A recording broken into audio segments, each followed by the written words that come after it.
કેમ છે મારા પ્યારા પ્યારા ફિનોલિયન્સ ભૂલકાઓ? ચલો આજનો lecture number 11 name reaction, organic name reaction lecture number 11. આમાં આપણે ઓક્સિડાઇઝિંગ આગળના લેક્ચરમાં વાત કરી ગયા હતા, વીક, સ્ટ્રોંગ, વેરી સ્ટ્રોંગ, એમાંથી ઘણા બધા જોશું આપણે આજના લેક્ચરમાં. જોન્સ રિએજન્ટ, આ કોપર 573 કેલ્વિન, 573 કેલ્વિન, એનો યુઝ શું છે, વેરી સ્ટ્રોંગ આમનો યુઝ શું છે. એમના પહેલા એક નાની એવી વાત, થોડુંક રિવિઝન કરાવી દઉં ફરી પાછું, બીકોઝ આ વેરી વેરી વેરી ઇમ્પોર્ટન્ટ. આ ઘણી બધી વાર પૂછાઈ ગયેલો છે, હજી ઘણી બધી વાર પૂછાશે. આ બેમાં ડિફરન્સ શું હોય ભૂલકાઓ, આ વસ્તુ ખાસ ધ્યાન રાખજો. CrO2 Cl2 શું કહીએ આપણે એને? ઇટાર્ડ રિએજન્ટ કહીએ CrO2 Cl2. અને કેમેનોફોર KOH યા તો H2SO4 હીટ. તો આમની પ્રોડક્ટ શું મળે? તો આમાં બેન્ઝીનની સાથે જોઈન્ટ હોય એનું CH3 એટલે કે ટોલ્યુઇન મળશે. અરે CHO, ટોલ્યુઇનની માંથી શું મળે? એલ્ડિહાઇડ. ટોલ્યુઇનમાંથી મળશે એલ્ડિહાઇડ. અને આનો આન્સર છે એ કાર્બોક્સિલિક એસિડ. બરોબર છે, કાર્બોક્સિલિક એસિડ. મતલબ આ સ્ટ્રોંગ ઓક્સિડાઇઝિંગ રિએજન્ટ, આ છે વીક ઓક્સિડાઇઝિંગ રિએજન્ટ. આ આલ્ડિહાઇડ સુધી જ કરી શકે, આ એસિડ સુધી કરી શકે. બીજી વસ્તુ કેમિનોફોર KOH, આમ તો આ એટલો બધો સ્ટ્રોંગ છે આ કે એકી સાથે ગમે એટલું હોય બધાનું ઓક્સિડેશન કરી શકે. એ તો તમને ખબર છે કે એકી સાથે બધું હોય એમનું બી ઓક્સિડેશન કરી શકે. માની લો કે ઓર્થોઝાઇલિન છે, આ ઓર્થોઝાઇલિન, આમાં આપણે કેમિનોફોર KOH એડ કરીએ, કેમિનોફોર KOH એડ કરીએ તો આ ઓર્થોઝાઇલિન બંને બેન્ઝીન સાથે જોડાયેલા હોય એનું બંનેનું ઓક્સિડેશન કરી દે અને બનાવી દે આપને થેલિક એસિડ. શું બની જાય? Product phthalic acid. અને જો આમાં હજુ આગળ તમને કહી દઉં ભૂલકાઓ, હાઈ ટેમ્પરેચર આપેલું હોય, હાઈ ટેમ્પરેચર હજી આગળ લખેલું હોય તો આમાં તમને આગળ એક કન્સેપ્ટ મેં કરાવી દીધો છે, વોટર લીવ થઈ જાય, પાણી દૂર થશે અને એની પ્રોડક્ટ યાદ કરો. વોટર લીવ થઈને શું બનતી હતી? એસિડ એનહાઇડ્રેટ, જેમને આપણે કહીશું થેલિક એનહાઇડ્રેટ. શું કહીએ આપણે આને? થેલિક એનહાઇડ્રાઇડ. થેલિક એનહાઇડ્રાઇડ જેને કહીએ આપણે. બરોબર. આમને શું કહીએ આપણે? તો કે આમને કહીએ આપણે થેલિક એસિડ કહીએ. આમને આપણે કહીએ છીએ થેલિક એસિડ. સો આ એક વસ્તુ ધ્યાન રાખજો, ગમે એટલા હોય. બીજી વસ્તુ, માની લો કે આ જ પ્રોડક્ટ આમી બનાવી શકાય, એવું જરૂર નહીં કે ઓર્થોઝાઇલિન હોય તો. માની લો કે આવી રીતે છે CH2CH3, આમાં કેમિનોફોર KOH એડ કરી દો તો બી આ જ બને. અને ઘણીવાર સ્ટુડન્ટ્સને એવું યાદ રહી જાય કેમિનોફોર KOH આપ્યો હોય તો જ આવું કરીને આવે. Na2Cr2O7 H2SO4 આપેલું હોય તો બધા સ્ટ્રોંગ ઓક્સિડાઇઝિંગ એજન્ટનું બધાનું કામ સેમ. ઘણીવાર એવું આપી દીધું ભાઈ H2CrO4. H2CrO4 એટલે ખબર છે ને, ક્રોમિક એસિડ. આમનું બી એસિડ કરી દે, આમનું બી એસિડ કરી દે, અને CO2 થી લીવ કરી દે. બરોબર. બીજી વસ્તુ કે આવું હોય તો બી એમાં સેમ પ્રોડક્ટ જ આવે. જોજો આ, માની લો કે તમને સ્ટાર્ટિંગ મટીરિયલ આવું આપેલું છે, જોજો આ સ્ટાર્ટિંગ મટીરિયલ આ રીતનું આપેલું હોય તો આમાં પણ બેન્ઝીનની સાથે જે છે એમાં પણ કેમિનોફોર KOH હીટ. તો બેન્ઝીન સાથે આ કાર્બન છે એનો બી એસિડ, આ બેન્ઝીન સાથે આ કાર્બન છે એનો બી એસિડ, અને એમની બી પ્રોડક્ટ આ થેલિક એસિડ જ બનાવી દે. કારણ કે બેન્ઝીનની સાથે કાર્બન હોય ને ત્યાં જો હાઇડ્રોજન હોય ને તો એ ગયો. બરોબર છે, બધાનો આન્સર એક જ આવશે, થેલિક એસિડ. માની લો કે કીટોન આપેલો છે, ચલો સપોઝ બેન્ઝીન સાથે અહીંયા COCH3 એસિટોફિનોલ હોય, આમાં કેમિનોફોર KOH નાખો, કેમિનોફોર KOH હીટ. ચલો હજી એક અહીંયા માની લો કે CH3 આપી દો તો કેમિનોફોર KOH ને યાદ રાખજો. આમાં એવું ના વિચારતા કે સાહેબ અહીંયા તો આલ્ફા હાઇડ્રોજન છે નહીં, એમ આલ્ફા હાઇડ્રોજન તો છે નહીં. આમને શું કહે યાદ છે ને? ટોરથેલિક એસિડ. પેરા પોઝિશનમાં હોય તો ટોરથેલિક એસિડ. આમાં એવું ના વિચારતા કે આમાં આલ્ફા હાઇડ્રોજન નથી. અરે ઓલરેડી કીટોન તો છે જ, અડધું તો ઓક્સિડેશન થયેલું જ પડ્યું છે. તો હવે અડધું તો ઓક્સિડેશન થયેલું છે તો ખાલી એને આપણે એસિડમાં જ કન્વર્ઝન કરવાનું છે. બેન્ઝીનની સાથે કીટોન જોડાયેલો હોય તો એનું પણ ઓક્સિડેશન કરીને આનું C+H અને પહેલાનું બી C+H કરી દેશે. તો આ વસ્તુ ખાસ ધ્યાન રાખજો. કેમિનોફોર KOH કોઈને મૂકશે નહીં. બરોબર. ચલો હવે રિડક્શન નું ઉલટું ઓક્સિડેશન કહેવાય. જો તમને ઓક્સિડાઇઝિંગ એજન્ટ્સ બધા યાદ રહી ગયા ને તો રિડક્શન રિએજન્ટ તો એનાથી ઉલટા જોવાના, પ્રોસેસ તો ઉલટી જોવાની. ઓક્સિડાઇઝિંગ એજન્ટમાં પહેલા આપણે જોઈ લઈએ weak oxidising agents. Weak oxidising એજન્ટ્સનું કામ શું હોય હું જનરલ તમને કહી દઉં. વીક ઓક્સિડેશન વાળા હોય ને, વીક ઓક્સિડેશન વાળા એ માની લો કે પ્રાઇમરી એલ્કોહોલ હોય ને, પ્રાઇમરી એલ્કોહોલ, તો આનું ઓક્સિડેશન કરીને આલ્ડીહાઇડ બનાવતા હોય. શું બનાવતા હોય? જનરલી આલ્ડીહાઇડ બનાવતા હોય. સેકન્ડરી હોય, સેકન્ડરી એલ્કોહોલ, બરાબર, સેકન્ડરી એલ્કોહોલ વાળા હોય તો આમનું ઓક્સિડેશન કરીને વીક શું બનાવે તો કે કીટોન બનાવે. વીક સેકન્ડરી નું કરી શકે, યાદ રાખજો. પણ જો ટર્સરી હોય તો આમાં વીક ઓક્સિડાઇઝિંગ એજન્ટ નું કામ નથી આવતું. એક જ આમાં કામ આવે છે, કોપર 573 કેલ્વિન. આ યાદ રાખજો, એ એક જ એવો રિએજન્ટ છે કે જે ટર્સરી હોય એનું બી ઓક્સિડેશન કરી શકે. અને કેવી રીતે કરશે એ આપણે આગળ જોશું, બરોબર છે. વીક વાળાનું કામ આ હોય. સ્ટ્રોંગ હોય, સ્ટ્રોંગ તો એ એસિડમાં કન્વર્ઝન કરે, એ હમણાં જોશું. પણ એક એક્ઝામ્પલ જોઈ લે. માની લો કે પહેલો હું વીક ઓક્સિડાઇઝિંગ એજન્ટમાં પીસીસી લઉં છું. પીસીસી નું ફૂલ ફોર્મ શું થાય? પિરિડિનિયમ ક્લોરોક્રોમેટ. શું થાય પીસીસી નું ફૂલ ફોર્મ? પિરિડિનિયમ ક્લોરોક્રોમેટ. એ શેનું મિક્સર છે? તો પીસીસી છે, યાદ રાખજો. પીસી છે એ pyridine plus HCl plus CrO3 આનું મિક્સર છે.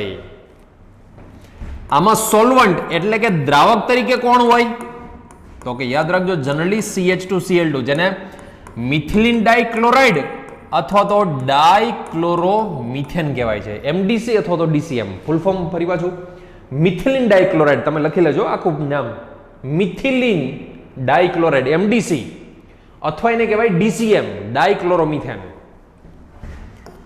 આ પીસીસી કયા ફોર્મમાં હોય જોજો. આ આપણી પાસે છે આ પિરિડિન, બરોબર. પિરિડિન છે ને, પિરિડિન આ બેઝ શું કરે ખબર છે? બેઝ અને હજી CrO3 આનું ફોર્મ કેવું હોય એ સમજીએ આપણે, બરોબર. આ પીસીસી કયા ફોર્મમાં એક્ઝિસ્ટન્સ હોય એનું જોજો, મસ્તીનો કન્સેપ્ટ.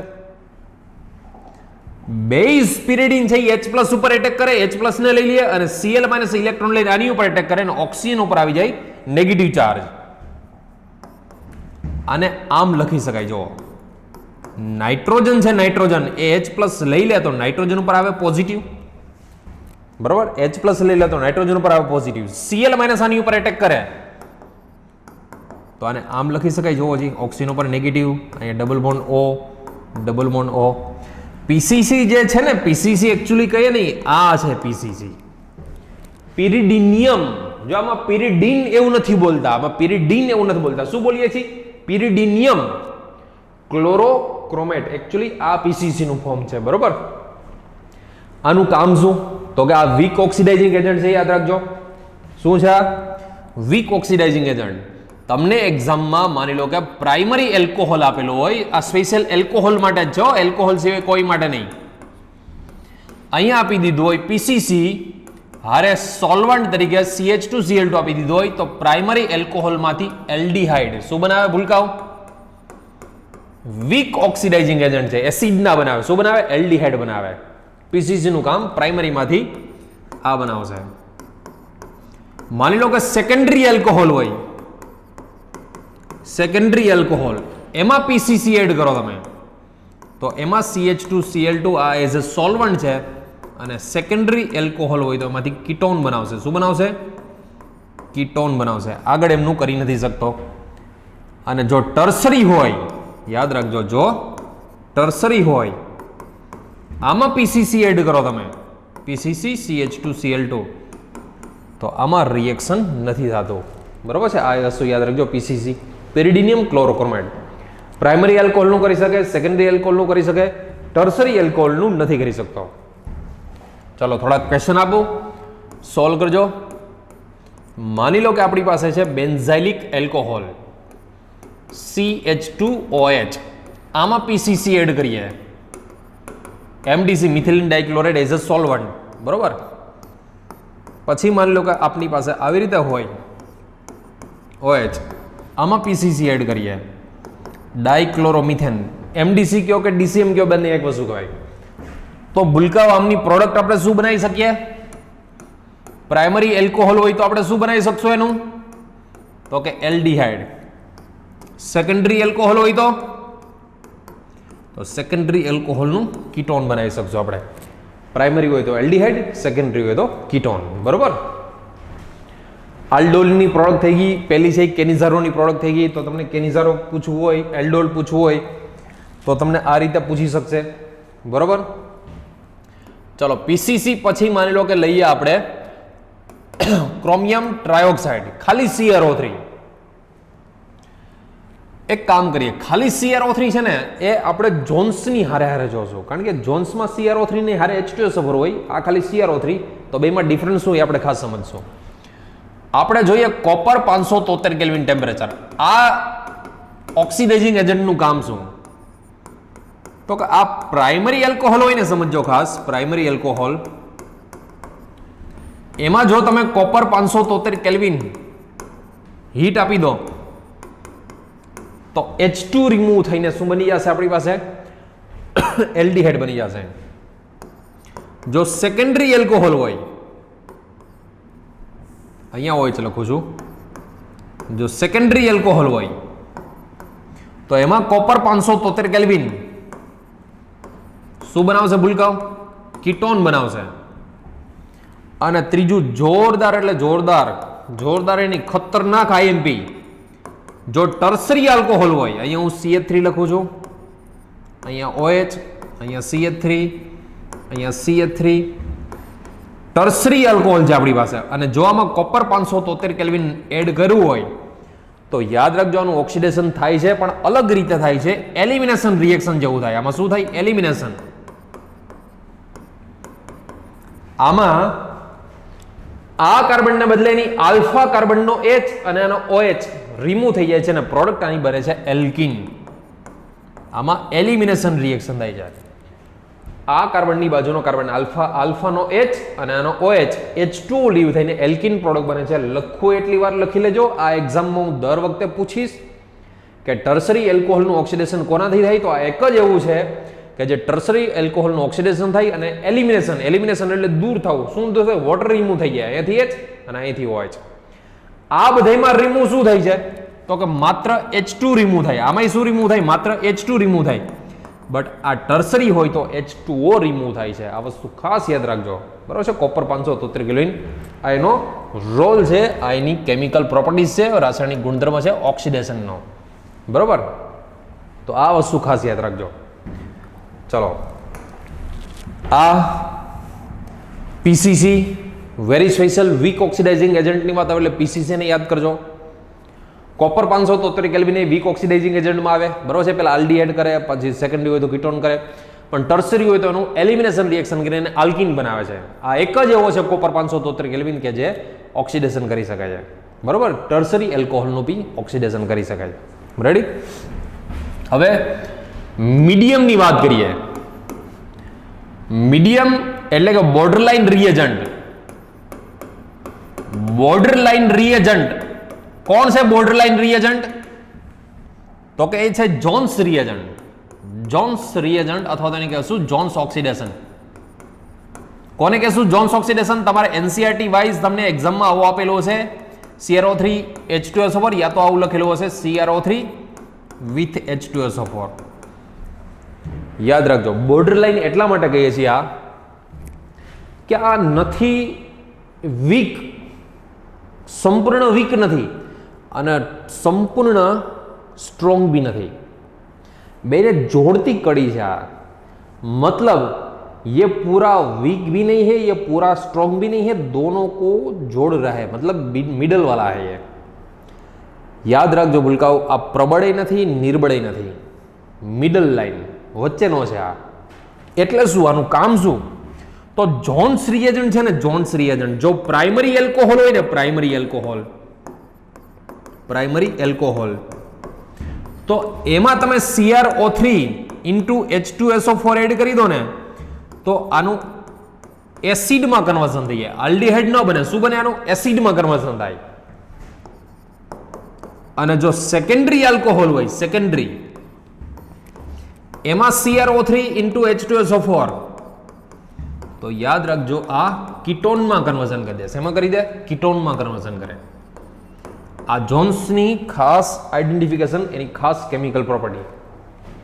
બોર્ડર લાઈન એટલે નથી વીક કે નથી સ્ટ્રોંગ, બેની વચ્ચેનો છે. વીક કરતા થોડોક વધારે સ્ટ્રોંગ અને સ્ટ્રોંગ ઓક્સિડાઇઝિંગ કરતા થોડોક ઓછો. તો આ જે કેમિકલ પ્રોપર્ટી છે જોન્સ ઓક્સિડેશનની કેમિકલ પ્રોપર્ટી છે. બરોબર? ચલો નેક્સ્ટ ખાસ સમજો જોન્સ ઓક્સિડેશન. બીજી એક વસ્તુ જો, માની લો કે તમને એક્ઝામમાં આવી રીતે આપેલું હોય પ્રાઇમરી એલ્કોહોલ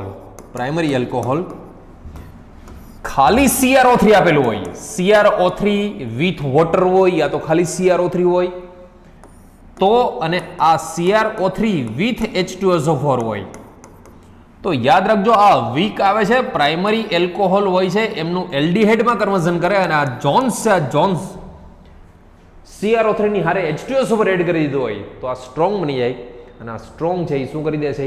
એસિડમાં કન્વર્ઝન કરી દે. બરોબર?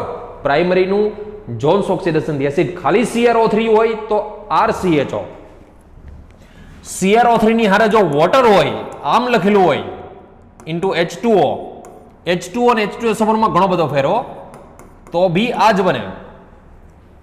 બટ CrO3 ની હારે H2SO4 એડ કરી દીધું હોય તો જ એસિડ બનાવજો. બરાબર છે? આને કહેશું આપણે જોન્સ રિએજન્ટ. સેકન્ડરી એલ્કોહોલ હોય, માની લો કે secondary alcohol CHOHR, secondary alcohol, આમાં CrO3 નો યુઝ કરો અને CrO3 with H2SO4 no use કરો તો આમાં બંનેની સેમ પ્રોડક્ટ આવે. બરોબર છે? આમાં ખાસ યાદ રાખજો, આમાં બંનેની સેમ પ્રોડક્ટ, બંનેમાં કીટોન જ પ્રોડક્ટ આવે છે. આમાં બંનેની સેમ પ્રોડક્ટ આવશે. બરોબર? તો આ સેકન્ડરી આલ્કોહોલ હોય તો બંનેમાં કીટોન આવશે. તો આ જોન્સ રિએજન્ટનું કામ શું એ તમને ખ્યાલ આવી ગયો હશે. ત્રીજી વસ્તુ, સ્ટ્રોંગ ઓક્સિડાઇઝિંગ એજન્ટની વાત કરીએ. સ્ટ્રોંગ ઓક્સિડાઇઝિંગ એજન્ટ, એમાં સપોઝ હું કેમેનોફોરની વાત કરું તો યાદ રાખજો કેમેનોફોર કેવો હોય કે કોઈ બી હોય, પ્રાઇમરી એલ્કોહોલ હોય. આપણે ઘણા બધા જોઈ ગયા કેમેનોફોર KOH યા તો કેમેનોફોર H2SO4, કોઈ બી એક યુઝ કરવાનો, બધા એક આરે ના નાખવાનો હોય. યા તો કેમેનોફોર H2O યા તો K2Cr2O7 વિથ H2SO4 યા તો Na2Cr2O7 વિથ H2SO4 યા તો ખાલી લખેલું હોય H2CrO4 ક્રોમિક એસિડ. તો બધા જ પ્રાઇમરી એલ્કોહોલ હોય તો એનું શું કરી દે? એસિડમાં કન્વર્ઝન કરી દે, બીકોઝ સ્ટ્રોંગ ઓક્સિડાઇઝિંગ એજન્ટ છે. પ્રાઇમરી એલ્કોહોલ હોય તો એસિડમાં કન્વર્ઝન કરે. બરાબર છે? પ્રાઇમરી હોય તો એનું એસિડમાં કન્વર્ઝન કરે છે. એમના પછી ખાસ જો આ સેકન્ડરી હોય, સેકન્ડરી એલ્કોહોલ હોય તો શું કરવું? તો એના માટે જોઈએ, જોજો ખાસ, સેકન્ડરી એલ્કોહોલ હોય તો એની પ્રોડક્ટ શું આવે? RCHOH. માની લો કે અહીં હું CH3 રાખું છું, અહીંયા બી CH3 રાખું છું. જો આમાં સપોઝ કેમેનોફોર KOH લો ટેમ્પરેચર એટલે કે કોલ્ડ લખેલું હોય અને કેમેનોફોર KOH હાઈ ટેમ્પરેચર આપેલું હોય, હીટ આપેલી હોય, તો કોલ્ડ કન્ડિશનમાં સેકન્ડરી એલ્કોહોલ એનું કીટોનમાં કન્વર્ઝન થાય. ખાસ યાદ રાખજો. અને જો હીટિંગ કન્ડિશન હોય, હાઈ ટેમ્પરેચર હોય તો ફર્સ્ટ તો પેલા કીટોન જ, અહીંયા CH3 લખેલા છે એટલે CH3 જ લખીશું. અહીંયા યાદ રાખજો પેલા કીટોન જ બને, પણ કીટોનનું ફરી પાછું ફર્ધર ઓક્સિડેશન આનાથી જ થઈ જાય, ફરી પાછું ઓક્સિડેશન થઈ જાય અને ગમે તે એક સાઈડથી બોન્ડ બ્રેક થાય અને આની પ્રોડક્ટ આ આવશે. યાદ રાખજો. અને આ હાથમાં ના આવે એનું ફરી પાછું ઓક્સિડેશન થઈને CO2 પ્લસ H2O રિમૂવ થઈ જાય. તો હીટિંગ કન્ડિશન હોય તો કેમિનોફોર કેવો હોય યાદ રાખજો.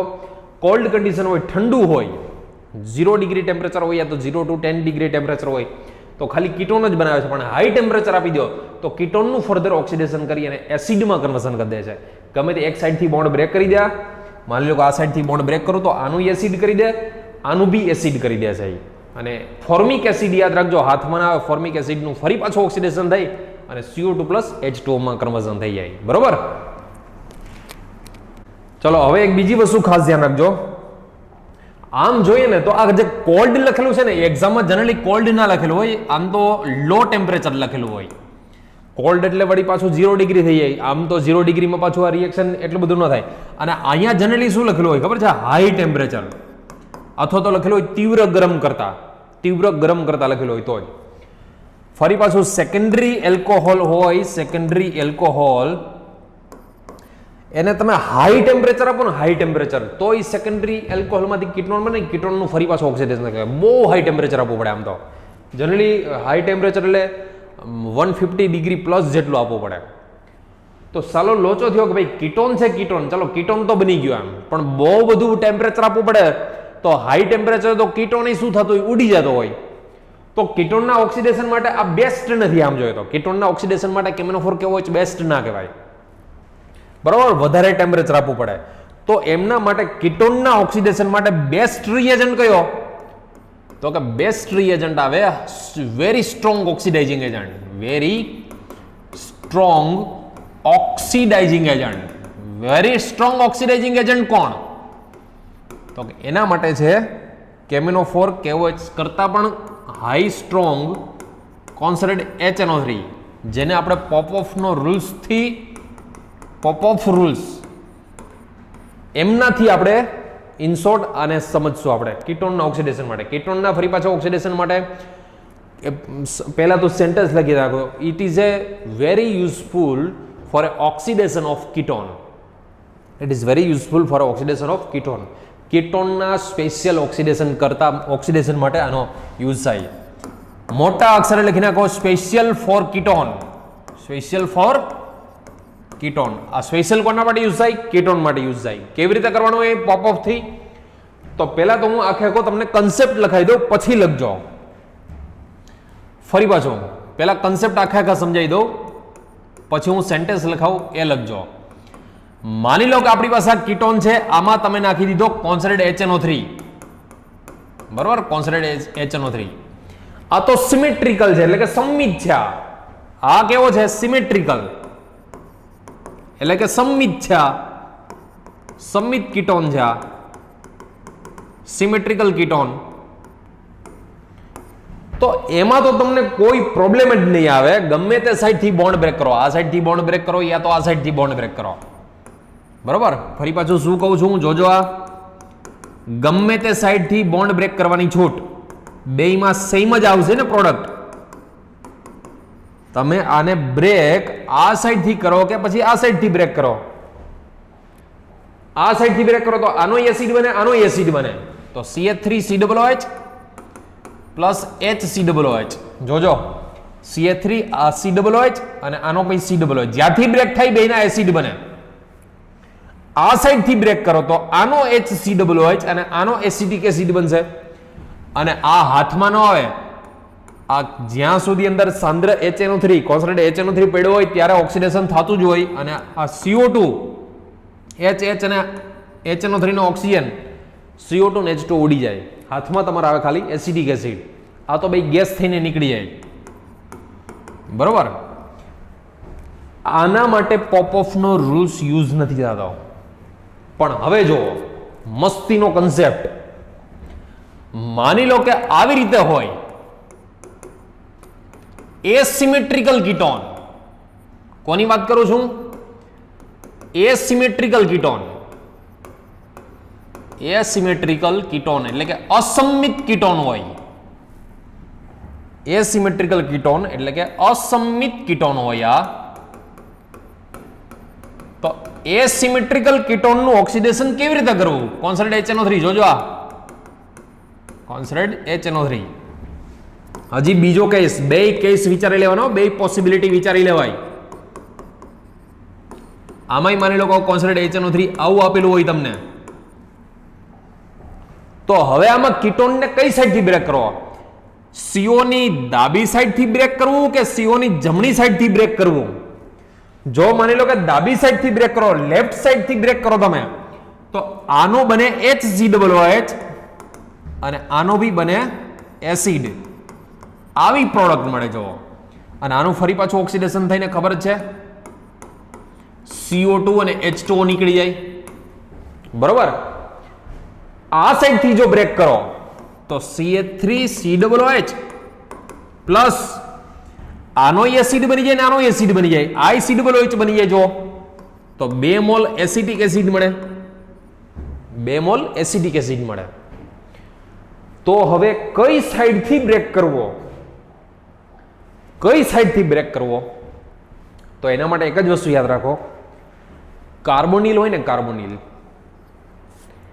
એની જે side length of carbon chain નાની હોય, બરોબર છે, લેન્થ ઓફ કાર્બન ચેઇન નાની હોય, પોપોફ રૂલ્સ યાદ રાખજો, પોપોફ રૂલ્સ. કોને પોપોફ રૂલ્સ કહેવાય?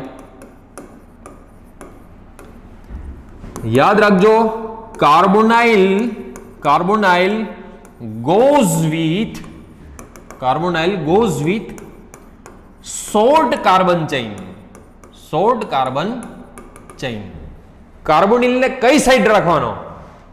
બે સાઈડ અલગ અલગ કાર્બન ચેઇન હોય, બે સાઈડ અલગ અલગ કાર્બન ચેઇન હોય તો કાર્બોનિલ ને કઈ સાઈડ રખાય? તો કે કાર્બોનિલ ને શોર્ટ કાર્બન ચેઇન, ટૂંકમાં નાની કાર્બન શૃંખલા, શોર્ટ કાર્બન ચેઇન હોય, નાની કાર્બન શૃંખલા હોય એ સાઈડ રખાય. તો આ CO ને કોની સાઈડ રખાય? શોર્ટ કાર્બન ચેઇન સાઈડ, એટલે કે નાની કાર્બન શૃંખલા છે એમની સાઈડ રખાય. તો બ્રેક અહીંયાથી થાય, બરોબર. તો એમનો મતલબ એવો થયો કે આમાંથી કયો આન્સર સાચો? CO ને આને જો CO ને કોની સાઈડ રાખ્યો? તો કે લાંબી કાર્બન શૃંખલા રહે, લોંગ કાર્બન ચેઇન રહે. આમાં કોની સાથે રાખ્યો? શોર્ટ કાર્બન ચેઇન સાથે. એનો મતલબ કે આ ખોટું છે, આ સાચું છે. આને કહે છે પોપોફ રૂલ્સ. અને શું કહે છે? પોપોફ રૂલ્સ કહે છે. એટલે આ ખાસ યાદ રાખજો, પોપોફ રૂલ્સ. ફરી પાછો, પોપોફ રૂલ્સ યુઝ ક્યારે કરવાનો હોય? કોણ HNO3 આપેલું હોય ત્યારે, અને કીટોનના ઓક્સિડેશન માટે. કોના માટે? કીટોનના ઓક્સિડેશન માટે. સિમેટ્રિકલ માટે પોપોફ રૂલ્સ નથી. આમાં તો તમે ગમે તે સાઈડથી બ્રેક કરો, આન્સર સેમ જ આવે. બટ પોપોફ રૂલ્સ કેવા શું માંગે છે કે જે side Popoff rules, carbonyl goes with short carbon chain, જે સાઈડ નાની કાર્બન શૃંખલા હોય એ સાઈડ CO ને રાખવાનો હોય. તો આમાં જો CO ને કઈ સાઈડ રાખો આપણે? નાની કાર્બન શૃંખલા, શોર્ટ કાર્બન ચેઇન છે એમની સાથે રાખો. તો બ્રેક ક્યાંથી કરવાનો? અહીંયાથી બ્રેક કરવાનો, બરોબર છે, અહીંયાથી બ્રેક કરવાનો. તો આ CO ને આની સાથે રાખવાનો, આનું ઓક્સિડેશન થઈ અને આ બેમાં બે અલગ અલગ આપેલું છે. તો જો આ પ્રોડક્ટ નહીં ટીક મારતા, આ ટીક મારી નાખજો, 2 મોલ એસિડ. અને યાદ રાખજો, આમાં આગળ તમને કોલ્બે ઇલેક્ટ્રોલિસિસ ક્વેશ્ચન બી પૂછી લે, તો એ બી તમને ખબર હોવા જોઈએ, કોલ્બે ઇલેક્ટ્રોલિસિસ, બરોબર.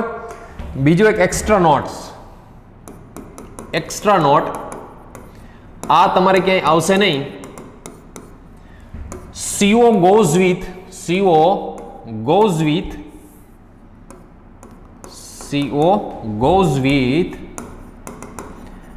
more number of alpha hydrogen, ક્યારેય તમે અટવાઈ જાઓ તો આ પણ યાદ રાખી શકાય. માની લો કે તમને બે સાઈડ કાર્બનની ચેઇન સેમ આપેલી છે, જો બરોબર, બે સાઈડ કાર્બનની ચેઇન સેમ હોય, આ રીતે હોય. આમાં કોન્સન્ટ્રેટ HNO3 યુઝ કરવાનું થાય. તો CO ને કઈ સાઈડ રાખો? આ સાઈડે 3 કાર્બનની ચેઇન છે ને આ સાઈડે 3 કાર્બનની ચેઇન. તો CO ની આ સાઈડ આલ્ફા ને આ સાઈડ આલ્ફા. અહીંયા કેટલા છે? 2 આલ્ફા હાઇડ્રોજન. અહીંયા કેટલા છે? 1 આલ્ફા હાઇડ્રોજન. તો મોર નંબર ઓફ, એટલે કે જે સાઈડ વધુ આલ્ફા હાઇડ્રોજન હોય એ સાઈડ રાખવાનો હોય. તો આને બ્રેક ક્યાંથી કરાય? અહીંયાથી કરાય બ્રેક. તો આનો આન્સર યાદ રાખજો, ભૂલકાઓ આવું આવશે, CH3 CH2 CH2 COOH. આ જસ્ટ ફોર યોર નોલેજ, આવું ક્યાંય તમને પૂછશે નહીં, પણ ખબર હોવી જોઈએ. અને એક આવશે કીટોન, બરોબર છે. આનો બનશે કીટોન, આનો બનશે એસિડ. બટ તમને ખબર છે કીટોનનું તો ફરી પાછું ઓક્સિડેશન થઈ જાય, કીટોનનું તો ફરી પાછું કોન્સન્ટ્રેટ HNO3 થી ઓક્સિડેશન થઈ જાય. અહીંયાથી ગમે તે સાઈડથી બ્રેક કરો તો એક બનશે CH3COOH અને બીજો બનશે HCOOH. ગમે તે સાઈડથી માની લો કે આ સાઈડથી બ્રેક કરી નાખ્યું મેં, બરોબર, તો આનો એસિડિક એસિડ, આનો COOH, અને ફરી પાછું આનું ઓક્સિડેશન થઈ જાય અને CO2 અને H2O માં કન્વર્ઝન થઈ જાય. તો એક આ બી યાદ રાખજો, મોર નંબર ઓફ આલ્ફા હાઇડ્રોજન, જે સાઈડ વધુ આલ્ફા હાઇડ્રોજન હોય એ સાઈડથી પણ બ્રેક કરી શકાય છે, બરોબર. ચલો નેક્સ્ટ, ફિનોલ છે. આમ તો આ મેં તમને લખાઈ જ દીધું છે, બટ છતાં બી ખબર હોવું જોઈએ. ફિનોલ, આ સ્પેશિયલ કેસ યાદ રાખજો. ફિનોલનું માની લો કે ઓક્સિડેશન તમે Na2Cr2O7 યા તો K2Cr2O7 વિથ H2SO4 આનાથી કરાવો, એટલે કે H2CrO4. ઘણીવાર એક્ઝામમાં શું લખેલું હોય? H2CrO4, કારણ કે આ બેમાંથી તો ક્રોમિક એસિડ બને. તો ફિનોલના ઓક્સિડેશનથી યાદ રાખજો શું મળે છે ભૂલકાઓ? ક્વિનોન. એકચ્યુઅલમાં આને ક્વિનોન કહેવાય. શું કહેવાય ને? ક્વિનોન. બટ NCERT-માં જે લખેલું છે એ જ આપણે માન્ય રાખશું, બેન્ઝોક્વિનોન. બેન્ઝોક્વિનોન. જો ક્વિનોલ અને ક્વિનોનમાં ઘણો બધો ફેર. આ ક્વિનોન, ક્વિનોલ અને ક્વિનોનમાં શું ફેર? તો કે ખાલી જો OH હોય, ખાલી OH હોય તો આ ક્વિનોલ છે. શું છે આ? ક્વિનોલ. અને જો આ ઓક્સિડેશન હોય આનું, તો આ ક્વિનોન. આ શું છે? આ ક્વિનોન છે. આટલી વસ્તુ યાદ રાખજો, બરોબર ભૂલકાઓ? ચાલો હવે special oxidising agent Tollens, Fehling and Benedict યાદ રાખજો. ટોલેન્સ ટેસ્ટ, તમે આમ તો નામ સાંભળ્યું જ હશે એનું. ટોલેન્સ રિએજન્ટ અથવા તો એને કહેવાય ટોલેન્સ ટેસ્ટ. શું છે આ ટોલેન્સ ટેસ્ટ? શેના માટે હોય? તો પહેલું લખી નાખજો એક સેન્ટેન્સ, ઇટ ઓક્સિડાઇઝડ ઓનલી એલ્ડિહાઇડ. બરોબર છે? એલ્ડિહાઇડનું જ ઓક્સિડેશન કરી શકે, કીટોનનું ના કરી શકે. પછી એલિફેટિક હોય કે એરોમેટિક હોય, બરોબર, એલિફેટિક હોય કે એરોમેટિક હોય, આનું જ કરી શકે, કીટોનનું ના કરી શકે. ફરી પાછું RCHO, આમાં ટોલેન્સ રિએજન્ટ યુઝ કર્યો હોય તો શું થાય? ટોલેન્સ રિએજન્ટ યુઝ કરવાથી આનું ઓક્સિડેશન થઈ જાય અને શેમાં કન્વર્ઝન થઈ જાય? એસિડમાં. એકચ્યુઅલમાં તો એસિડ સોલ્ટ થાય આનો, બટ જો કીટોન હોય તો કીટોન, એલ્ડિહાઇડ હોય અને કીટોન હોય, બેમાં ફેર શું? એલ્ડિહાઇડના ઓક્સિડેશનથી એસિડ મળશે, પણ કીટોનના ઓક્સિડેશનથી કાંઈ નહીં મળે, બરોબર છે? ટોલેન્સ આમાં યુઝ કરેલો હોય, ટોલેન્સ રિએજન્ટ, તો કાંઈ થતું નથી. ટૂંકમાં ટોલેન્સ રિએજન્ટ ખાલી કોના માટે છે? એલ્ડિહાઇડ માટે છે, કીટોન માટે નથી. કીટોનનું ઓક્સિડેશન કરવું હોય તો તમને ખબર છે, પોપ-ઓફ રૂલ્સ, HNO3 વાળો કન્સેપ્ટ, બરોબર ભૂલકાઓ? હવે ટોલેન્સ રિએજન્ટ કહેવાય કોને આપણે ટોલેન્સ રિએજન્ટ કહીએ છીએ? તો યાદ રાખજો, AgNO3 એમાં એમોનિયા, AgNO3 માની લો કે 2 મોલ એમોનિયા એડ કરી દઈએ તો આવો એક સિલ્વર સોલ્ટ, આવો એક કોમ્પ્લેક્સ બને જાય, AgNH3 ટ્વાઇસ NO3. આને શું કહીએ છીએ? એમોનિયકલ સિલ્વર નાઇટ્રેટ. આ એકચ્યુઅલમાં શું બોલાય છે? એમોનિયકલ સિલ્વર નાઇટ્રેટ બોલાય છે આને. Tollens reagent એમોનિયકલ silver nitrate, એમોનિયકલ silver nitrate, જેને આપણે કહીએ છીએ ટોલેન્સ રિએજન્ટ. આ જે છે ટોલેન્સ રિએજન્ટ છે, બરોબર? ફૂલી કોન્સન્ટ્રેશન સમજો. આમનું આઈયુપેક પૂછે તો ટોલેન્સ રિએજન્ટનું ઘણીવાર આઈયુપેક બી પૂછેલું છે, યાદ રાખજો ભૂલકાઓ. આઈયુપેક માને કહેશું આપણે ડાઇએમાઇન, અને આને કહેશું સિલ્વર. આર્જેન્ટેટ નહીં કહે, યા તો આર્જેન્ટિનમ.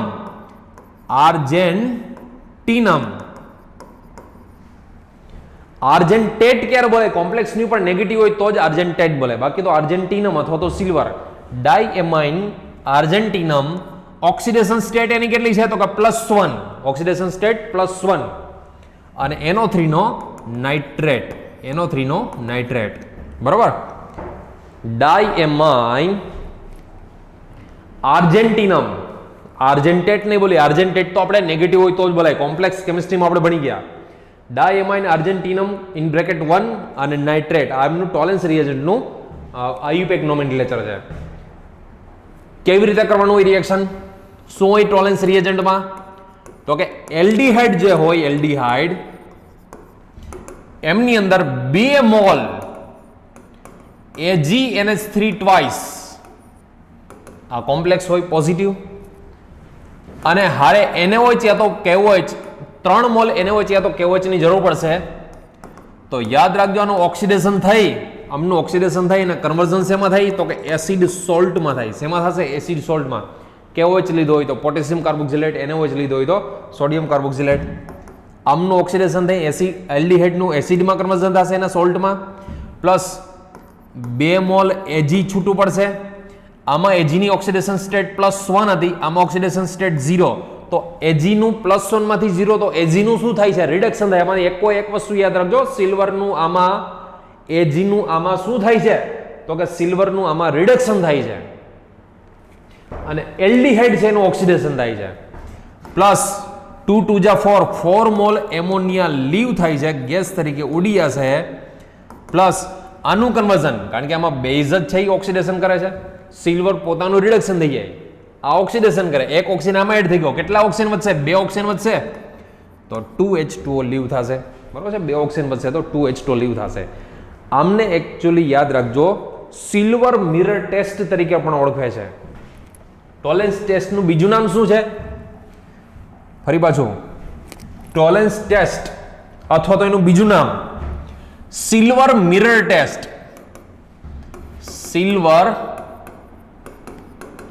મિરર ટેસ્ટ એટલે કે રજત દર્પણ કસોટી. રજત દર્પણ કસોટી, સિલ્વર મિરર ટેસ્ટ. શા માટે એને સિલ્વર મિરર ટેસ્ટ કહે છે? તો એના માટે એક યાદ રાખું, હું તમને ટેસ્ટ સમજાવું. એકચ્યુઅલમાં ટોલેન્સ ટેસ્ટમાં થાય છે શું? જોજો, ટેસ્ટ સમજાવું છું તમને હું. સૌથી પહેલા આમાં ભરી દેવાનો, યાદ રાખજો. સૌથી પહેલા ભરી દેશું આપણે એલ્ડિહાઇડ. શું ભરી દેશું આને? એલ્ડિહાઇડ, RCHO. સેકન્ડ ટેસ્ટ ટ્યુબ છે આપણી પાસે. સેકન્ડ ટેસ્ટ ટ્યુબ એમાં ફ્રેશલી પ્રિપેર, તાજું બનાવેલું, બરાબર છે? ફ્રેશલી પ્રિપેર એટલે હમણાં જ બનાવ્યું હોય એવું ટોલેન્સ રિએજન્ટ, એટલે કે AgNH3 twice NO3 એમોનિયકલ silver nitrate. આને શું કહીએ આપણે? ટોલેન્સ રિએજન્ટ કહીએ. ટોલેન્સ રિએજન્ટ ફ્રેશલી પ્રિપેર, હમણાં જ બનાવ્યો હોય એવો. આને પછી આમાં પોર કરી દઈએ, એટલે રેડી દઈએ આમાં, બરોબર છે? મિક્સ કરી દઈએ. આને આમાં નાખવાનો, આને આમાં નાખી દેતાની ક્યાંક. આને આમાં નાખીને ગરમ કરો, હીટ આપો થોડુંક. તો શું થાય? તો યાદ રાખજો આમાં 2 લેયર જોવા મળે. એક લેયર અહીંયા એટલું ડાર્ક, બરોબર છે? આમાં અહીંયા એટલું ડાર્ક આવું કંઈક જોવા મળે, અને ઉપર છે તમને એ કંઈક આવું કંઈક લિક્વિડ હશે ત્યાં. આ લિક્વિડ છે એ એકચ્યુઅલી લિક્વિડ શું છે? તો કે આ ઓક્સિડેશન થઈને RCOO- બન્યું છે આ. અને આ શું છે? આ તો કે આ જે છે ને એ Ag સોલિડ સિલ્વર છે. એ શું છે? એ સિલ્વર છૂટો પડ્યો અહીંયા. સિલ્વર ને કહેવાય સિલ્વર મિરર. મિરર જેવું લાગે સિલ્વર, તમે રસોઈની પાછળ જોજો, સિલ્વર જેવું લાગે લગાવ્યું હોય એવું. સિલ્વર મિરર ટેસ્ટ આને કહે છે ટોલેન્સ ટેસ્ટ. ટોલેન્સ ટેસ્ટ થઈ કે નથી થઈ? એકચ્યુઅલીમાં પ્રેક્ટિકલમાં થાય છે કે નથી થતી, કેમ ખબર પડે? તો આ સિલ્વર જો છૂટું પડે, સિલ્વર આવશે નીચે બેસી જાય તો ખબર પડે કે ટોલેન્સ ટેસ્ટ થઈ છે, ઓક્સિડેશન થયું છે. એલ્ડિહાઇડમાં થાય છે, કીટોનમાં નથી થતું આ, બરોબર છે? તો આને કહેશું આપણે ટોલેન્સ ટેસ્ટ. સ્પેશિયલ કોના માટે છે? એલ્ડિહાઇડ માટે. એ પછી એલ્ડિહાઇડ એલિફેટિક હોય કે એલ્ડિહાઇડ એરોમેટિક હોય, કોઈ પણ એનું ઓક્સિડેશન કરી શકશે. એલિફેટિક હોય કે એરોમેટિક હોય, બંનેનું કરી શકશે, બરોબર? ચલો બીજું, ફેહલિંગ ટેસ્ટ. ફેહલિંગ ટેસ્ટ. ફેહલિંગ ટેસ્ટ કોને કહેવાય? ફેહલિંગ ટેસ્ટમાં હોય શું? તો આમાં એકચ્યુઅલમાં 2 હોય, યાદ રાખજો, અલગ અલગ ફેહલિંગ ટેસ્ટમાં બે સોલ્યુશન હોય.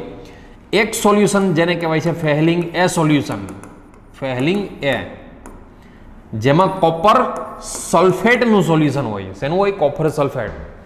પ્લસ બીજું હોય ફેહલિંગ બી, ફેહલિંગ બી સોલ્યુશન, જે હોય આવી રીતે સોડિયમ પોટેશિયમ ટાર્ટ્રેટ. અહીંયા OH, અહીંયા H, ઓપ્ટિકલી એક્ટિવ હોય. આ ઓપ્ટિકલી એક્ટિવ, પ્રકાશ ક્રિયાશીલ. સોડિયમ, અહીંયા પોટેશિયમ. આને શું કહે છે ભૂલકાઓ? Sodium potassium tartrate. Sodium potassium tartrate, tartaric એસિડનો સોલ્ટ છે એટલે sodium potassium tartrate. Plus base NaOH યા તો KOH, હારે બેઝ જોઈએ, બરોબર છે? Plus base. અને આ બીના મિક્સરને એટલે કે ફેહલિંગ બી જે છે એને એકચ્યુઅલમાં રોસેલ સોલ્ટ, બરોબર? રોસેલ સોલ્ટ એટલે રોસેલનો ક્ષાર. હા, યાદ રાખજો, તમને કોઈ પૂછે કે રોસેલ સોલ્ટ એટલે શું, જો ઘણીવાર મેં એવું જોયેલું છે એક્ઝામમાં ક્યારેક એવા ક્વેશ્ચન પૂછાય રોસેલ સોલ્ટ, તો રોસેલ સોલ્ટમાં છે ને ખાલી આ ટીક મારીને ના આવતા હતા સોડિયમ પોટેશિયમ ટાર્ટ્રેટ, એમ ખાલી આટલું ટીક ના મારતા. સોડિયમ પોટેશિયમ ટાર્ટ્રેટની હારે બેઝ બી જોઈએ. સોડિયમ પોટેશિયમ ટાર્ટ્રેટની સાથે શું જોઈએ? બેઝ જોઈએ. એને હોય તો કેવો છે કંઈક બેઝ જોઈએ. આ બેયનું મિક્સર હોય ને, બેયનું મિક્સર, તો જ એને યાદ રાખજો રોસેલ સોલ્ટ તરીકે ઓળખવામાં આવે છે. તો જ એને રોસેલ સોલ્ટ તરીકે ઓળખવામાં આવે. બાકી યાદ રાખજો ફેહલિંગ એ છે એ શેનું છે સોલ્યુશન ભૂલકાઓ? ફેહલિંગ એ, ફરી પાછું આ ફેહલિંગ એ છે એ કોપર સલ્ફેટનું સોલ્યુશન, ફેહલિંગ બી છે એ sodium potassium tartrate plus NaOH યા તો KOH નું સોલ્યુશન છે. આમાં કોપરની ઓક્સિડેશન સ્ટેટ કેટલી હોય? તો કે +2 હોય. સ્ટેટ કેટલી હોય છે? +2 હોય છે. આ ઓક્સિડેશન કોનું કરે? તો કે only for aliphatic, only aliphatic aldehyde. આ યાદ રાખજો, શેનું કરે? ખાલી એલિફેટિક આલ્ડિહાઇડનું, એરોમેટિક આલ્ડિહાઇડનું ફેહલિંગથી ઓક્સિડેશન નથી થતો. ફેહલિંગ એ અને ફેહલિંગ બી, એમાં ફેહલિંગ એ અને ફેહલિંગ બી માં ફેહલિંગ એ છે એમાં કોપર સલ્ફેટ એટલે Cu2+ હોય. એકચ્યુઅલી 2 મોલ Cu2+ ની જરૂર પડશે. હારે ફેહલિંગ બી સોલ્યુશન પણ એડ કરી દેવાનું. રિએક્શન એકચ્યુઅલી શું થાય છે? આમાં 5 મોલ બેઝ જોઈએ છે. કેટલા મોલ? 5 મોલ બેઝ જોઈએ. ઓક્સિડેશન થઈ અને એલ્ડિહાઇડનું બને છે સોલ્ટ, કાર્બોક્સિલેટ સોલ્ટ બને. જો સોડિયમ અહીંયા NaOH હોય તો સોડિયમ કાર્બોક્સિલેટ, KOH હોય તો પોટેશિયમ કાર્બોક્સિલેટ. અને હારે આ રિએક્શન થયું છે કે નથી થયું ખબર કેમ પડશે? તો અહીંયા Cu2O, ક્યુપ્રસ ઓક્સાઇડના યાદ રાખજો રેડ બ્રાઉન એટલે કે લાલ કથ્થાઈ રંગના, રેડ બ્રાઉન એટલે કે લાલ કથ્થાઈ રંગના યાદ રાખજો પીપીટી મળશે. શું મળશે ના? પીપીટી. પીપીટી એટલે અવક્ષેપ, પીપીટી એટલે અવક્ષેપ મળશે ના, બરોબર? 5 ઓક્સિજનમાંથી 1 ઓક્સિજન એલ્ડિહાઇડમાં ગયો, 1 ઓક્સિજન આમાં ગયો, 3 ઓક્સિજન વધ્યા, મતલબ 3H2O લીવ થશે. શું થશે? 3H2O લીવ થશે. આ છે ફેહલિંગ ટેસ્ટ. અને શું કહે છે? ફેહલિંગ ટેસ્ટ. કેવી રીતે હોય એકચ્યુઅલી? ફરી પાછું જુઓ, ફેહલિંગ ટેસ્ટ કેવી રીતે કરવાની હોય? આમાં છે એલ્ડિહાઇડ, એલિફેટિક, એરોમેટિક નહીં. એરોમેટિક હોય તો ટોલેન્સની જરૂર પડે. પ્લસ ફેહલિંગ એ સોલ્યુશન. ફેહલિંગ એ શેનું છે આમાં? તો કે કોપર સલ્ફેટનું સોલ્યુશન છે. ફેહલિંગ એ શેનું? કોપર સલ્ફેટનું. પ્લસ ફેહલિંગ બી, ફેહલિંગ બી શેનું છે? સોડિયમ પોટેશિયમ ટાર્ટ્રેટ એટલે કે આ રોસેલ સોલ્ટનું છે. આ શેનું છે? Rochelle salt, sodium potassium tartrate plus NaOH યા તો KOH. આ બંનેને આની અંદર નાખી દો. આ બંનેને આની અંદર નાખી દો તો શું જોવા મળે છે? શું રિએક્શનમાં શું થાય? તો કે આ રિએક્શનની અંદર યાદ રાખજો, રિએક્શનની અંદર અહીંયા આ રેડ કલરના બરોબર છે. આવા આમ તો બ્રાઉન કલરના જે તમને અત્યારે હું આમાં પીપીટી દેખાડું છું, આ કલરના પીપીટી પ્રેસિડેન્ટ શેના હોય છે? તો કે ક્યુપ્રસ ઓક્સાઇડના હોય છે. શેના હોય છે? ક્યુપ્રસ ઓક્સાઇડના red PPT, red brown PPT. આવા રેડ બ્રાઉન પીપીટી મળે છે, એટલે કે અવક્ષેપ મળે છે. અને અહીંયા ઉપર શું બની ગયું હોય? આ શું બની ગયું હોય? તો કે કાર્બોક્સિલેટ સોલ્ટ બની ગયું હોય. શું બની ગયું હોય ભૂલકાઓ? કાર્બોક્સિલેટ સોલ્ટ બની ગયું હોય. આમાં ખાસ યાદ રાખવાનું છે, એક્ઝામમાં તમને ક્વેશ્ચન એલ્ડિહાઇડનું ઓક્સિડેશન કરીને કાર્બોક્સિલિક એસિડ નહીં પૂછે. આમાંની ઓક્સિડેશન સ્ટેટ +2 છે ને, +2 એમાંથી આની +1, એટલે એકચ્યુઅલમાં પૂછશે કોપરનું શું થાય એ પૂછશે.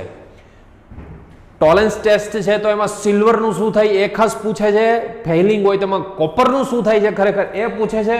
તો કોપરનું +2 માંથી +1 મતલબ કોપરનું રિડક્શન થાય છે વિથ ઓક્સિડેશન સ્ટેટ. યાદ રાખજો, +2 માંથી +1 એટલે કે રિડક્શન થયું ખરેખર કોપરનું. બરોબર, આવું પૂછતો નથી. એ તો ખબર જ હોય ભાઈ, આલ્ડિહાઇડમાંથી એસિડ બને છે, એ તો ખબર જ હોવાની. એટલે એવું નથી પૂછતા. ત્રીજી ટેસ્ટ છે બેનેડિક્ટ ટેસ્ટ. ત્રીજી ટેસ્ટ છે બેનેડિક્ટ ટેસ્ટ. જસ્ટ લાઇક ફેહલિંગ, જેવી ફેહલિંગ છે એવી જ બેનેડિક્ટ હોય છે. બેનેડિક્ટમાં શું હોય છે? આમાંય બેનેડિક્ટ એ સોલ્યુશન અને બેનેડિક્ટ બી સોલ્યુશન. બરાબર, જેમ ફેહલિંગ એ ફેહલિંગ બી હતું, એમ બેનેડિક્ટ એ અને બેનેડિક્ટ બી આ શેના માટેની હોય છે? જનરલી આપણે ડાયાબિટીસ માટે યુરિન ટેસ્ટ નહીં કરતા હોય, ડાયાબિટીસ માટે યુરિન ટેસ્ટ નહીં, જનરલી આ ટેસ્ટથી થતું હોય. જોજો, આમાં ફેહલિંગ એની જેમ બેનેડિક્ટ એમાં કોપર સલ્ફેટ હોય. બેનેડિક્ટ બીમાં તો કે યાદ રાખજો, બેનેડિક્ટ બી હોય એમાં સોડિયમ, જોજો અહીંયા છે OH, અહીંયા છે CH2, અહીંયા છે COO. આમાં સોડિયમ, જોજો સોડિયમ પોટેશિયમ સાઇટ્રેટ કહેવાય. સાઇટ્રિક એસિડનો સોલ્ટ છે આ, સાઇટ્રિક એસિડનો સોલ્ટ, એટલે આને સોડિયમ પોટેશિયમ સાઇટ્રેટ કહેવાય. હારે બેઝ એટલે કે NaOH અથવા તો KOH હારે બેઝ નાખવો પડે. અને તમે જે હારે બેઝ નાખ્યો હોય ને, જે બેઝ નાખ્યો હોય ને એ પ્રમાણે આ H+ આ નીકળી, H+ નીકળી અને ત્યાં Na અથવા તો K લાગી જાય. બરોબર, જેવો બેઝ નાખ્યો હોય. તો આ બે બેનેડિક્ટ એ અને બેનેડિક્ટ બી આ બંને સોલ્યુશન થયા. ઓની જેમ જ જેવું તમે ફેલિંગમાં કરેલું તો એવું જ બેનેડિક્ટની અંદર યાદ રાખજો, same to same red PPT આવે છે. અને જે એસિડ હોય, સોરી એલ્ડિહાઇડ હોય એનું એસિડમાં કન્વર્ઝન થઈ જાય. આમાં પણ યાદ રાખજો, બેનેડિક્ટમાં એલ્ડિહાઇડ હોય RCHO, એમાં તમે બેનેડિક્ટ નાખો, બેનેડિક્ટ સોલ્યુશન, તો આમાં બી યાદ રાખજો RCOO- બની જાય અને CuTO ક્યુપ્રસ ઓક્સાઇડના રેડ પીપીટી આવે. જસ્ટ લાઇક ફેહલિંગ લખવું હોય તો લખી નાખજો, જસ્ટ લાઇક ફેહલિંગ ટેસ્ટ, એની જેમ જ હોય. આઈ હોપ ભૂલકાઓ તમને આખું ઓક્સિડેશન સમજાઈ ગયું હશે કેવી રીતે કરવું. એક વારમાં યાદ રાખજો, ખાલી ઓક્સિડેશન સમજાશે, યાદ નહીં રહે. એક જ વખતમાં ખાલી ઓક્સિડેશન યાદ રહે, સમજાશે, યાદ નહીં રહે. તમારે આને યાદ રાખવા માટે વારંવાર રિવિઝન કરવું પડશે. તમારા ફ્રેન્ડ આરે 4 મિત્રો એવા બનાવી લ્યો, તમે પોતે ને તમારા સિવાયના 3, એટલે 4ની ચોકડી એવી બનાવો કે ડેઈલી એકબીજાના 10 મિનિટ કે 5 મિનિટ વાઈવા લેવાના. બધા જ સબ્જેક્ટના, એ ફિઝિક્સ હોય, કેમિસ્ટ્રી હોય, બાયોલોજી હોય, બધા જ સબ્જેક્ટને એકબીજાના વાઈવા જ લીધા રાખવાના. તમે જો ખાલી કેમિસ્ટ્રીની પ્રિપેરેશન કરતા હો, અત્યારે હાલમાં ટૂંકમાં કેમિસ્ટ્રી વાંચતા હો તો કેમિસ્ટ્રીના જ વાઈવા લેવાના, ફિઝિક્સ વાંચતા હો ત્યારે ફિઝિક્સના જ લેવાના, બાયોલોજી હોય તો ડિસાઇડ કરી લો ભાઈ ફિક્સ. અને જેટલા આડાવડા વાઈવા લેશો ને એટલું તમારું શાર્પ થશે, જોજો નોલેજ. બરોબર છે. બીજી વસ્તુ, આજે જેટલું કરાવ્યું એટલાનું સ્માર્ટ વર્ક હોમવર્કમાં, દરેક લેક્ચરમાં તો હું સ્માર્ટ વર્ક કરાવું છું. સ્માર્ટ વર્ક છે ને આ ભૂલકાઓ તમે ગમે એટલું વાંચો પણ જો સ્માર્ટ વર્ક ના કરો ને તમે તો તમારે કાંઈ કામનું નહીં. આ આખો લેક્ચર કાંઈ કામનું નહીં. શું થયા રાખશે ખબર છે? ઘણીવાર સ્ટુડન્ટ્સ મેં જોયું છે કે ટાઈમ બચાવવા માટે બીજું બાકી છે એવું કરી અને સ્માર્ટ વર્કને રહેવા દે, એમ કે ચાલો ને પછી કરી લઈશ. તો દરેક લેક્ચરનું સ્માર્ટ વર્ક ભેગું થશે. અને જો દરેક લેક્ચરનું સ્માર્ટ વર્ક ભેગું થયું ને તો ભૂલકાઓ યાદ રાખજો ખાસ, સ્માર્ટ વર્ક વગર ઓર્ગેનિક યાદ જ ના રહે. સ્માર્ટ વર્ક જોઈએ જ. સ્માર્ટ વર્ક તમારે કરવું જ પડે તો જ તમને ઓર્ગેનિક યાદ રહે. બરોબર? So thank you so much. Smart વર્કમાં એક જ પેજની અંદર ટોલેન્સ આવી જવી જોઈએ, ફેલિંગ આવી જવી જોઈએ, બેનેડિક્ટ આવી જવી જોઈએ, આગળ ઘણા બધા રિએજન્ટ્સ કરાવે છે, પીસીસી છે આવી જવું જોઈએ, એક જ પેજની અંદર બધા જ આવી જાવ. જો હું સ્માર્ટ વર્ક કરતો રહીશ ને તો તમે સ્માર્ટ વર્ક શીખશો જ નહીં કોઈ દિવસ. એટલે તમે જાતે સ્માર્ટ વર્ક કરો, જાતે શીખો, થોડીક પ્રેક્ટિસ જાતે કરો. ટાઈમ બચશે, ટાઈમ બગડશે એવું ના વિચારો, ટાઈમ તમારો બચશે જ હંમેશા. જેટલું કરશો એટલું તમારા ફાયદા માટે થશે, કારણ કે સ્માર્ટ વર્ક એટલો છે ને તો બીજી વખત જ્યારે ખાલી તમારે કરવાનો છે ને તો ખાલી રિવિઝન જ કરવાનું રહેશે, નહીં તો પાછો ટાઈમ જ એટલો જોઈએ. થેન્ક યુ સો મચ ભૂલકાઓ. જય શ્રી કૃષ્ણ, જય સ્વામી, જય હિન્દ. નેક્સ્ટ લેક્ચરમાં મળીએ, લેક્ચર નંબર 12માં મળશું આપણે, બરોબર.